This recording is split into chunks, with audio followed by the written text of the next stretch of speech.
There is a tablet in the University of Pennsylvania Museum that contains a line no translation fully explains.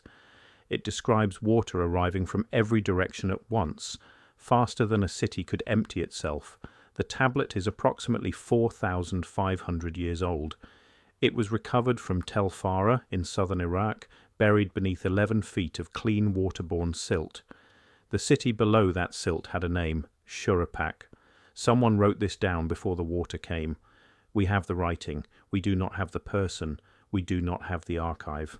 And no one has ever gone back to look. I came to Shuruppak because I was looking for something else.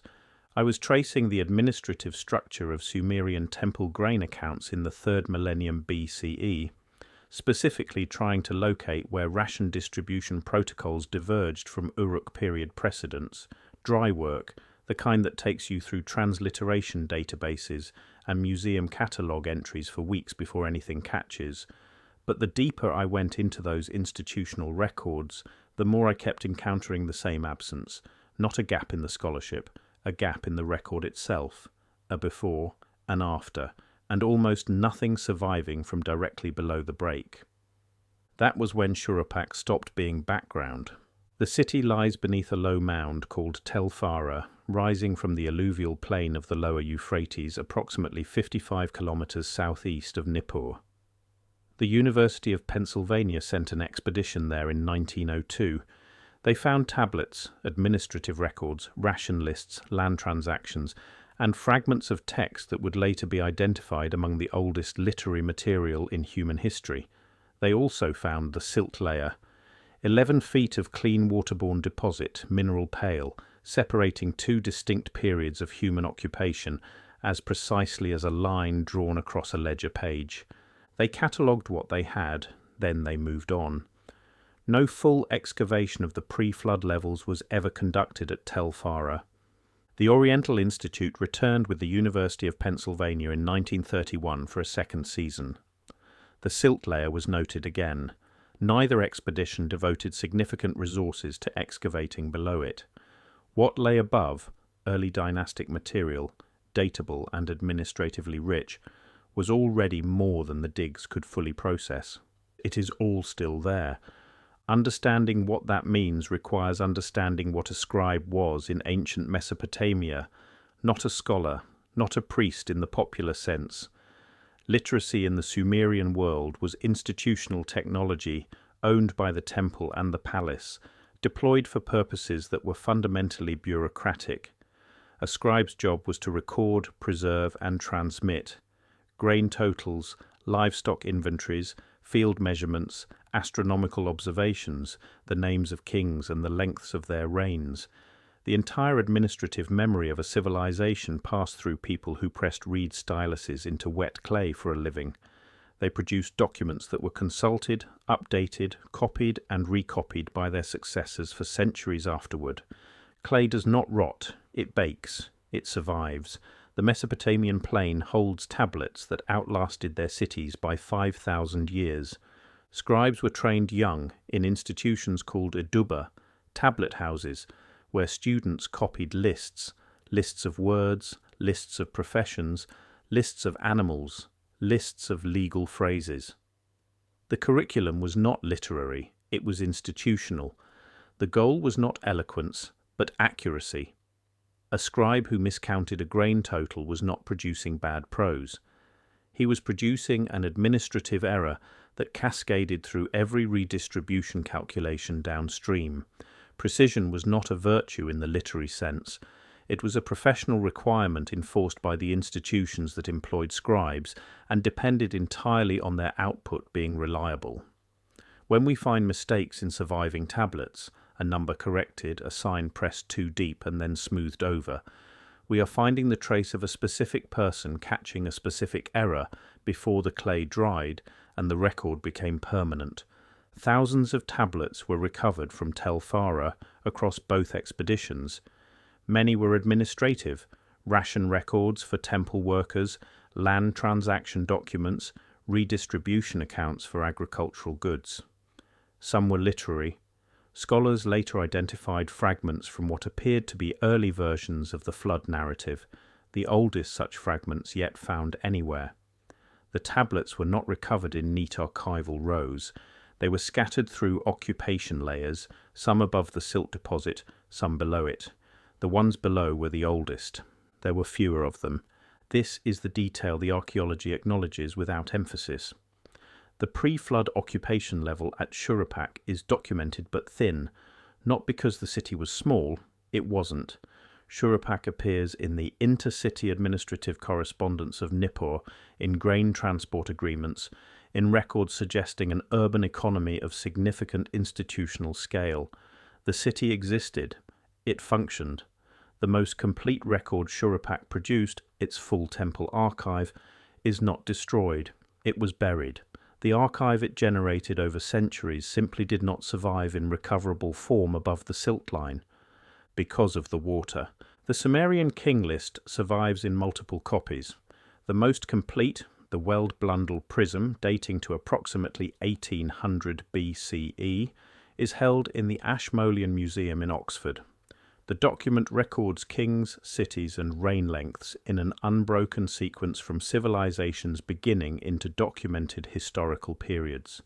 Reign lengths for the earliest kings are given at legendary scale, tens of thousands of years, and compress systematically toward recognizably human numbers as the list advances. Scholars read that compression as the point where mythology shades into administrative record. At the exact center of that transition is a single phrase: the flood swept over, kingship descended from heaven again to Kish. No explanation, no pause. The list continues. Before those words, 5 cities had held kingship in sequence: Eridu, Bad Tibera, Larak, Sippar, Shuruppak.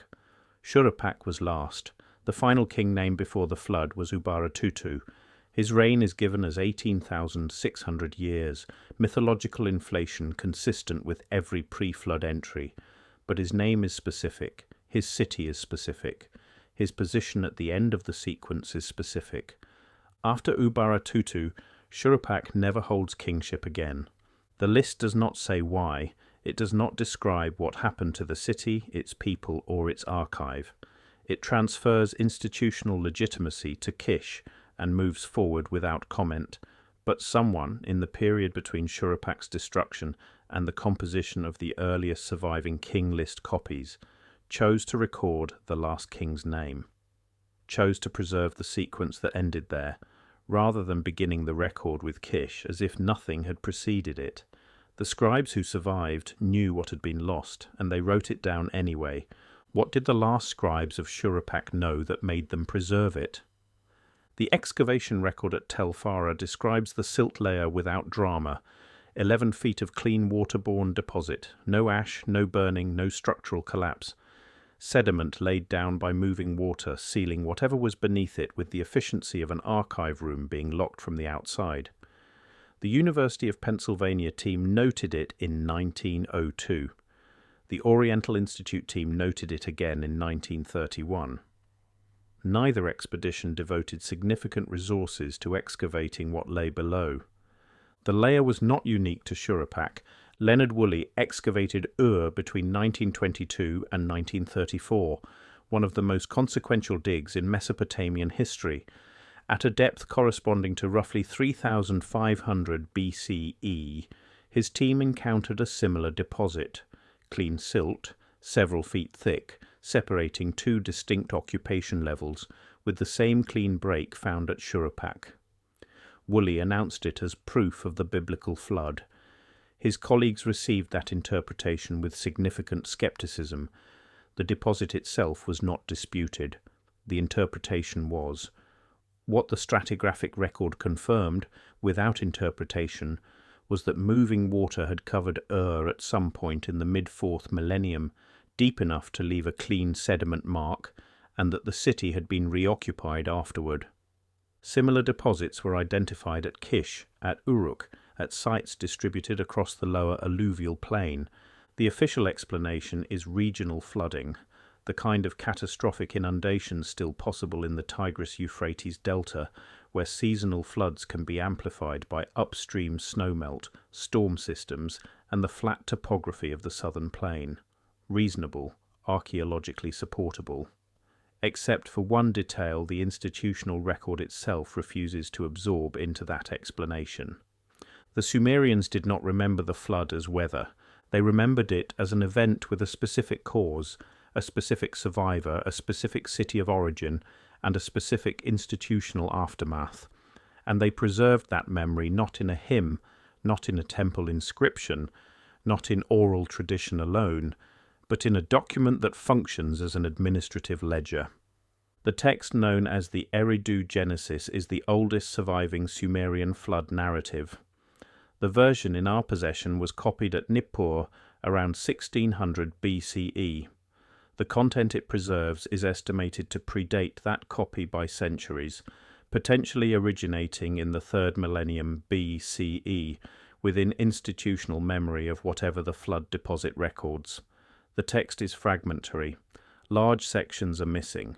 What survives is precise. A god named Enki warns a man named Ziusudra. The warning is specific. Destruction is coming. Build a vessel. Survive what follows. Ziusudra is not a wandering patriarch from an unnamed land. He is identified in the Sumerian tradition as a man of Shuruppak. The same city, the last city named in the King List before the flood. The city whose pre-flood archive was buried under 11 feet of silt and has never been fully excavated. His story predates the biblical account of Noah by centuries. It predates the later Akkadian version, the flood episode embedded in the Epic of Gilgamesh, by a margin scholars still debate. What is not debated is the sequence. The Sumerian version is older. It names a specific survivor, and it connects him to a specific administrative city whose institutional destruction the King List records as fact. The detail that matters most is not the survival, it is the warning. Enki warns Ziusudra in advance. The god communicates through a wall, a structural barrier between divine knowledge and human recipient, a detail preserved in the later Akkadian version as well, suggesting the motif is ancient and textually stable. Someone with foreknowledge of what was coming reached Ziusudra before it arrived. Whether that knowledge was divine, environmental, or institutional, the text does not clarify. What it records is that the warning came, it was specific, and it was acted upon. After the flood, the King List records kingship transferring to Kish. The first post-flood dynasty at Kish comprises 23 kings. The earliest reign lengths are mythological. Jushur, the first king, is given 1,200 years. But the numbers compress, systematically. Each successive dynasty brings the figures closer to recognizably human lifespans. By the later Kish kings, the reigns are 10, 15, 25 years, numbers that align with independently verifiable historical sources. The list is calibrating itself, normalizing toward the documentable past as it moves further and further away from the flood. Mythology does not self-correct toward verifiable fact. Administrative records do. The transfer of legitimacy from Shuruppak to Kish uses the same language as every other dynastic succession in the King List. Not religious language, administrative language. The flood is an interruption in a sequence. Something existed before it. Something was resumed imperfectly in a different city by people who chose to record what had been lost rather than simply begin the count from themselves. That choice kept Shuruppak's name alive for 5,000 years, which brings this to Pompeii, not as metaphor, but as the clearest available modern comparison for what archaeological stillness actually means. Pompeii gives us 79 CE frozen in volcanic ash, bread in the ovens, footprints preserved in hardened deposits. We excavated it until it felt reconstructible. Shuruppak gives us 2900 BCE frozen under silt, the same mid-morning stop, the same complete stillness. We have barely touched it. Not by ash, not by fire, by water moving across a plain with no natural barrier between it and everything a city had accumulated over 3 centuries of institutional life. Shuruppak was stopped the same way Pompeii was stopped, mid-morning, mid-account, mid-life, except the preserving medium was silt rather than ash, and the excavation that would reveal what lies sealed beneath has never been conducted below the flood deposit. The difference between Pompeii and Shuruppak is not the event, it is what we chose to do afterward. At Pompeii we went back. We excavated the site beginning in the 18th century and continuing to the present day, until the bread in the ovens and the graffiti on the walls and the bodies cast in volcanic ash became legible documents of a single stopped mourning. We reconstructed Pompeii until it felt knowable. Shuruppak's stopped mourning is older by nearly 5,000 years. Tell Fara still rises from the Iraqi desert, largely unexcavated below the deposit line. The pattern is not coincidence. It is stratigraphy. Approximately 3000 BCE, Shuruppak operates as a functioning administrative city, its grain agreements and institutional correspondence appearing in the records of Nippur. Approximately 2900 BCE, the flood deposit is laid down at Tell Fara at at Kish across the lower alluvial plain. The King List records the break. Kingship transfers to Kish. The Eridu Genesis preserves the name of the man who survived and the city he came from. The first post-flood dynasty at Kish records 23 kings, reign lengths compressing from mythological scale toward historical human lifespans across successive entries. Approximately 2100 BCE, the King List is composed, naming Ubaratutu, naming Shuruppak, recording the transfer of institutional legitimacy in the same administrative language used for every other dynastic succession in the document, because to the scribes who composed it, that is precisely what it was. For the 5 centuries following that composition, the flood narrative is copied at Nippur, at at Babylon, at Nineveh. Not as theology alone, as institutional memory deliberately transmitted, not mythology, stratigraphy, and the deliberate human choice to preserve what the water buried. There had to have been a scribe in the temple at Shuruppak in the days before the water came, who understood in a practical sense what the archive contained, not grandly. Simply as a person who knew the current grain total for the southern field, who had copied the ration records for the temple workshops that week, who had that morning pressed a new tablet, set it on the drying shelf, and begun the next account. Someone whose hands had pressed 10,000 signs into clay before this particular morning. Someone for whom the archive was a working tool, consulted before breakfast, updated through the day, stacked in the same ordered rows it had occupied for generations. That person knew the water was coming. The warning had reached Shuruppak. Ziusudra was already building. What happened in the archive room in the hours before the deposit sealed everything? That is the question the silt holds. Whether someone gathered what could be carried, whether choices were made about which tablets were oldest, which records most irreplaceable, whether anyone moved toward higher ground carrying what the institution had spent centuries accumulating, whether they arrived anywhere with any of it, whether the records they carried became the source material for the copies made 2 centuries later at Nippur, or whether those copies were reconstructed from memory alone, from the testimony of survivors who had watched the water rise and held the contents of the archive in their heads because they could carry nothing else. The clay that was not moved is still there. What survived did so because the scribes of Kish treated the memory as worth preserving. The Ziusudra narrative was copied at Nippur around 1600 BCE, centuries after the events it describes, from sources that no longer exist in any form we have recovered. The King List was composed and recopied across multiple cities over multiple centuries. The flood narrative embedded in the Epic of Gilgamesh was set down at Nineveh in the 7th century BCE, 1500 years after the deposit at Tell Fara was laid, and it still names the survivor, still records the warning, still preserves the city. Someone kept copying. That is the real preservation, not the original tablets, most of which are gone. The decision, repeated by scribes in Nippur and Babylon and Nineveh and Assur across 15 centuries, that this particular memory was worth the clay and the labour and the shelf space. Every copy was a choice. The Eduba curriculum that trained those scribes did not require them to reproduce flood narratives. The temple economy that paid their grain rations did not mandate it. They copied the story because the institution before them had copied the story, and because each successive generation of scribes understood, in the practical, unsentimental way of people who manage working archives for a living, that the record of what had been lost was itself worth keeping. The tablets containing the surviving flood narratives are held now in Baghdad, in London, in Philadelphia, in Oxford. They are catalogued, the cuneiform is decoded. Scholars have read every recoverable line. The record was not erased. It was transmitted across 1,500 years of deliberate institutional choice, imperfectly, incompletely, but continuously. The original archive of Shuruppak has not been transmitted. It has been waiting.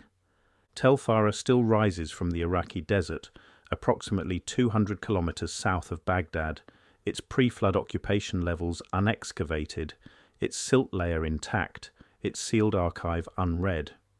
Whatever a scribe pressed into wet clay at Shuruppak in 2900 BCE, the last grain total, the last king's name, the last administrative record of a city that the King List remembers, and the water preserved, is still there, below the deposit, below the subsequent centuries, waiting the same way it has been waiting for nearly 5,000 years.